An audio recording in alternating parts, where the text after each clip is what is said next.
All right, today we're diving deep into the world of Ganapath, Rise of a Hero. This is a story that throws you into a future that's completely broken, and it follows one man who thinks he has it all right before it's all violently ripped away. What he finds on the other side is a destiny he never ever saw coming. So let me ask you this. What would you do? Imagine you're living the high life. You've got the charm, the connections, you're living in a gilded cage, and you absolutely love it. But then, in an instant, it all gets shattered, gone. And you're forced to confront a purpose that's so much bigger and, honestly, so much more terrifying than just living for yourself. Well, that's exactly where our story kicks off. But before we can really get into our main guy, you have to understand the world he's from. And trust me, it's a world that is fundamentally and brutally split right down the middle. Okay, so picture this. The year is 2070. The world's been torn apart by war. And what's left is a society of the haves and the have-nots on steroids. The rich, the powerful, the elite, they've built themselves a fortress, a gleaming high-tech paradise called Silver City. Think automated everything, non-stop luxury. But outside the massive, impenetrable walls of this city lies, well, everyone else. They're left to scrape by in a desolate wasteland where just surviving the day is a victory. It's a system of total control, where the poor live and die by the whims of people they will never, ever meet. And living at the very top of this food chain, enjoying all the perks, is our protagonist, Gudu.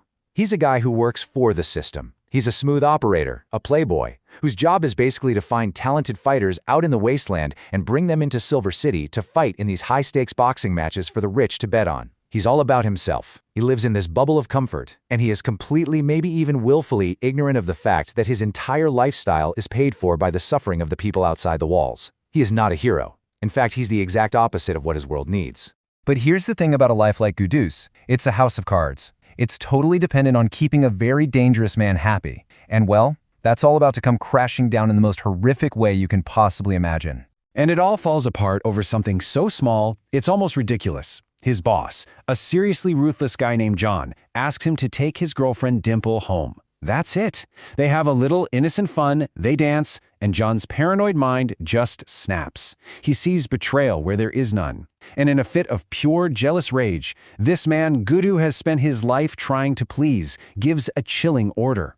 Gudu and Dimple are dragged out to a graveyard, tossed into a hole, and buried alive. Just like that. In one moment, his life, his status, his entire world, gone, erased. But this is where the story truly begins. Because as the rain pours down, turning that fresh dirt into mud, something impossible happens. A hand bursts through the soil, pure primal survival instinct kicks in, and Gudu literally claws his way back to the land of the living. Gasping for air, he made it. Dimple didn't. The slick, charming city boy is gone. He died in that grave. The man who emerges, caked in mud and blood, is someone else entirely. A ghost, fueled by a rage you can't even imagine, with absolutely nothing left to lose. So now, he's basically a dead man walking. He's a fugitive, and there's only one place he can run to, outside the walls. He has to flee into the very heart of the world he spent his entire life exploiting. See, out in the wasteland, the poor have been clinging to this one piece of hope for generations. It's a legend, a prophecy about a savior, a hero they call Ganapath, who is destined to rise up and free them. So when one of John's own men, a guy who's secretly from the wasteland, sees Gudu literally climb out of his own grave, a light bulb goes off. He thinks, no way, it has to be him. It's the prophecy coming true. He tells Gudu to run, to find a man named Shiva in the poor city, convinced that Gudu is the chosen one. So Gudu stumbles into this desolate city, and man is he out of his element. This is a world where you fight for every scrap of food, and the pretty boy from Silver City gets his butt handed to him almost immediately. He's humbled fast. That's when he meets Jossie, a tough-as-nails fighter who takes one look at him and just sees another useless rich kid. She wants nothing to do with him, but reluctantly she agrees to take him to find Shiva, who turns out to be this legendary blind martial arts master. And Shiva, he might not have eyes, but he sees something in Gudu, a potential, a lineage. At first, Gudu's not buying any of it. Savior? Prophecy? He's like, look, I just want revenge on the guy who tried to kill me. But then, Shiva and Jossie drop a bombshell on him. It turns out Gudu's grandfather was a man named Dalapati, the first great leader of the poor, a legend who tried to unite them. It's literally in his blood.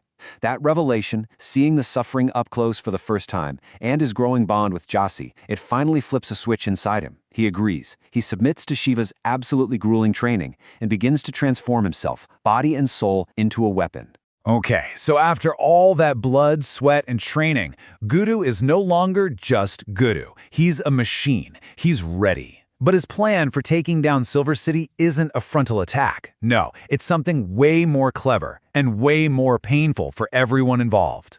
Gudu realizes that storming the walls of Silver City is just suicide. They're too powerful, so he comes up with a wild plan. If you can't break down the front door, you have to get invited inside. To tear their world down from within, he first has to become their greatest hero. He has to go back. And he actually does it. He walks right back into Silver City, finds John, the man who buried him alive, and gives him a hug. Can you even imagine the nerve? He sells this story that it was all a big misunderstanding and that he wants to come back and be John's starfighter. And of course, to Jasi, to his father Shiva, to everyone back in the wasteland, it looks like the ultimate betrayal. They're watching the man they thought was their savior literally embrace the enemy. But every gut-wrenching moment is just another move in his master plan. So the game begins. Gudu starts fighting in John's name, entering the city's biggest tournament. He's winning fight after fight, becoming a superstar. And all those rich people who discarded him are now cheering his name, completely unaware that they're just pawns in his elaborate game of chess. Everything, and I mean everything, comes down to the championship match. And John, blinded by his own greed, cooks up what he thinks is a foolproof plan. He tells Gudu, win every single fight until the final, and then you throw the match. You lose on purpose. Why? Because John and his mysterious, powerful boss, Dalini, are going to bet their entire fortune against Gudu. And to make it even more twisted, they encourage all the poor people in the wasteland to bet their life savings on Gudu, planning to destroy their hope and their money in one single, crushing blow. So the stage is set for this massive double cross. John's order is simple, throw the fight. But Gudu has his own orders. He secretly sent a message back to Jasi and his people. Ignore what you see. Trust me. Gather every last penny you have and bet it all on me to win. The future of both worlds, the entire revolution, it all hangs on this one massive lie. The final fight begins. For 2 rounds, Gudu puts on an absolute clinic. He's untouchable. He looks invincible. The betting odds on him winning go through the roof, which makes John and Dalini even more excited about the fortune they're about to make. Then, the final round. Gudu starts playing his part. He takes a few hits, he stumbles, he lets the other guy beat on him until, finally, he collapses. He's down. The ref starts the count. 1, 2. John is already celebrating. It's over. The poor have lost everything. But then, at the count of 9, Gudu's eyes snap open. He gets up, and he unleashes absolute hell, winning the match with a shocking, brutal knockout.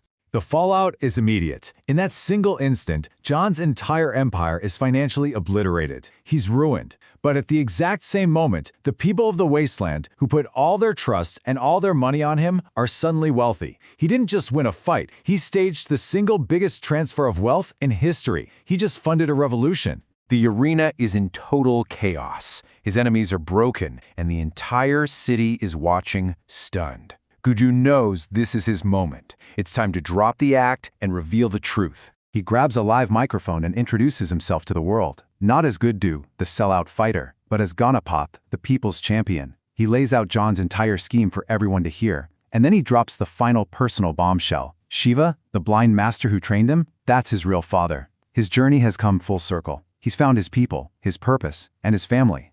But wait, as John is being dragged away, there's still one loose end. John was just a pawn. What about Dalini, the silent partner, the real power in Silver City? With the world watching, Ganapath calls him out. Show your face. And what appears on the giant screens all over the city it's just unbelievable. It's not a man. It's a perfect digital copy of Gudu himself. The true enemy, the architect of all this suffering, the puppet master behind it all, is a powerful, sentient AI that wears our hero's face.